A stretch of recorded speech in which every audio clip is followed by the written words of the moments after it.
There's an infinite amount of perspectives through which we can see the world. And the reason we often get stuck is because we keep using the same one. Dave Snowden suggests there are at least two ways to understand the world. There is sense-making and there is categorization. With sense-making, we let the data precede the framework, which means we work with the data to help it tell us what the world looks like. With categorization, we have already decided on the framework and we use the data to fill in the boxes.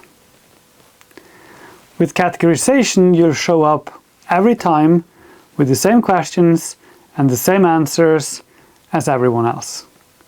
With sense-making, you are in a position to see the world from a new perspective, uncovering new opportunities which will help you get unstuck.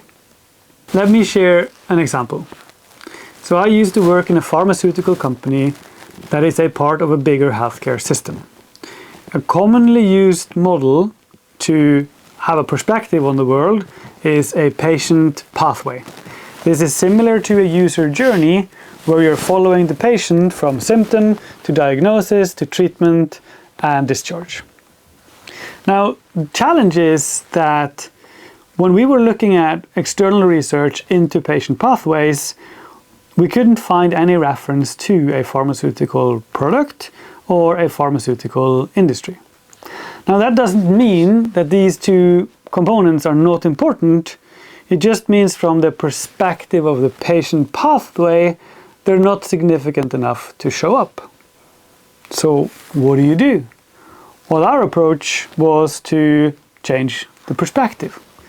Because there are an infinite amount of perspectives, which one would help us better understand where we could show up and produce value and impact.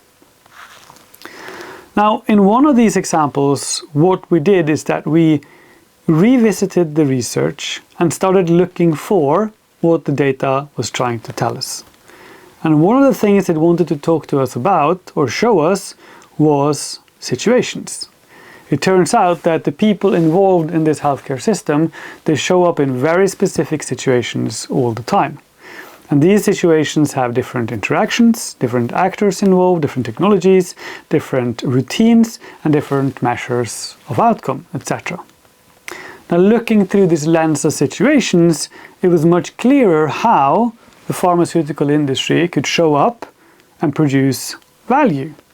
Also, it was very clear where we were showing up at the moment and didn't need to be at all.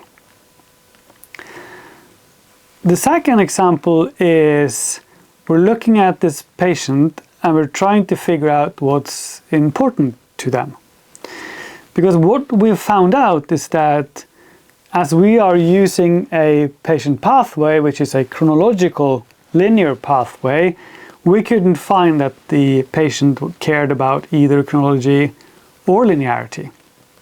So we asked the question, if we want to build a model that demonstrates or create a perspective that demonstrates what's valuable to these people, then what does that look like? And what we figured out is that when a patient wakes up in the morning, there are certain things that are quite influential on what they care about. And what we could do is that we could map those feelings at the center and then demonstrate how different parts of the healthcare system would amplify or dampen those feelings.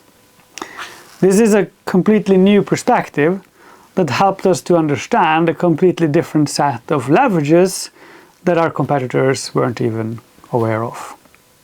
What's the conclusion? There's an infinite amount of perspectives through which we can see the world, and many of these perspectives are directly in front of us.